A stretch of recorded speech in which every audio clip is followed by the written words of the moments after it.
Bismillahirrahmanirrahim. Alhamdulillahirabbil alamin. Wassalatu wassalamu ala asyrofil anbiya'i wal mursalin wa ala alihi washabihi ajmain. Amma ba'du. Assalamualaikum warahmatullahi wabarakatuh. Kami dari kelompok AT 16 pada hari ini akan menyampaikan materi mentoring dengan tema niat, ikhlas, dan syukur. Yang pertama ada niat.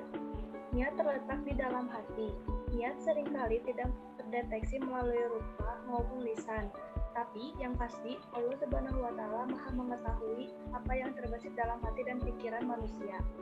Di antara banyak hadis terdapat satu hadis yang menyinggung soal keutamaan niat. Dari Umar bin Khattab radhiyallahu anhu, Rasulullah shallallahu alaihi wasallam bersabda, segala amal perbuatan tergantung pada niat dan setiap orang akan memperoleh pahala sesuai dengan niatnya.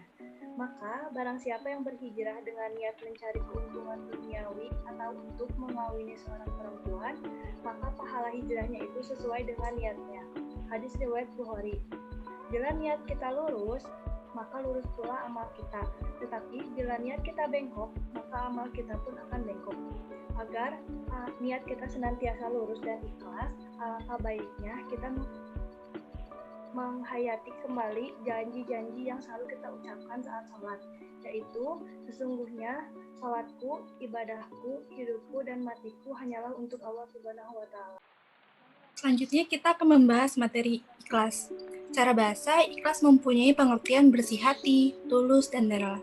Dalam persepsi agama Islam, ikhlas berarti niat perbuatan amal soleh secara tulus tanpa pamrih, melainkan hanya mengharapkan ridho Allah Subhanahu wa Ta'ala. Ikhlas itu merupakan pekerjaan hati. Al-Junaid Al-Baghdadi berkata, ikhlas merupakan rahasia antara Allah dan hambanya yang hanya diketahui oleh malaikat sehingga dia menulisnya, namun tidak diketahui oleh setan sehingga dia merusaknya, dan tidak pula diketahui hawa nafsu sehingga dia mencondongkannya. Kalau ada pertanyaan, bolehkah amal kita diperlihatkan kepada orang lain? Jawabannya adalah tergantung niat. Kalau niatnya ingin dipuji, tentu itu menjadi ria. Namun bila niatnya adalah syiar supaya orang lain mengikutinya, maka itu bukanlah ria. Ciri orang yang ikhlas adalah ia akan tetap beramal meskipun tidak ada orang lain yang melihat. Namun, jika ia hanya beramal ketika ada orang lain yang melihat, maka itu dinamakan ria. Ciri orang lain yang ikhlas adalah ia jarang kecewa terhadap makhluk, karena yang diharapkannya hanya penilaian dan ridho semata dari Allah Subhanahu wa Ta'ala. Para ulama pun menasihatkan, beramallah engkau sampai engkau ikhlas, dan jangan menunggu ikhlas untuk berbuat amal soleh. Perbuatan amal soleh meskipun mengandung ria, namun bila dilakukan terus-menerus akan menjadi ikhlas. Sebagaimana Allah pun menjelaskannya kepada kita bahwa setiap perbuatan kita akan dibalas.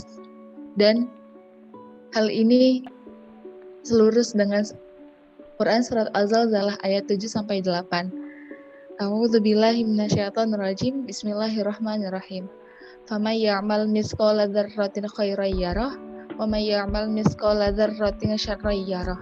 Yang artinya, barang siapa yang mengerjakan kebaikan sebesar biji zarah, maka niscaya Allah akan membalasnya. Dan barang siapa yang mengerjakan keburukan sebesar biji zarah, maka niscaya Allah pun akan melihat balasannya. Yang selanjutnya yaitu tentang syukur. Syukur mempunyai makna yaitu berterima kasih dan menerima dengan sepenuh hati akan anugerah atau nikmat yang telah Allah berikan kepada kita. Kita tidak akan bisa menghitung berapa banyak nikmat yang Allah berikan, mulai dari nikmat kesehatan, nikmat iman, nikmat masih bisa berpikir, dan berbagai nikmat lagi yang tak bisa kita hitung satu persatu. Bersyukur merupakan sebuah keharusan bagi kita hamba Allah yang beriman. Selain sebagai bentuk ketaatan kita kepada Allah, bersyukur juga akan membuat nikmat yang kita terima akan menjadi tambah banyak. Namun yang jadi permasalahannya adalah mengapa kita tidak bisa bersyukur akan semua nikmat yang telah Allah berikan, dan mengapa kita selalu berpikir bahwa nikmat itu berupa materi, uang. Pemikiran seperti ini sebenarnya sangatlah taujur yang berbunyi wa ista'adzana rabbukum la in syakartum la azidannakum wa la in kafartum inna azabi lasyadid.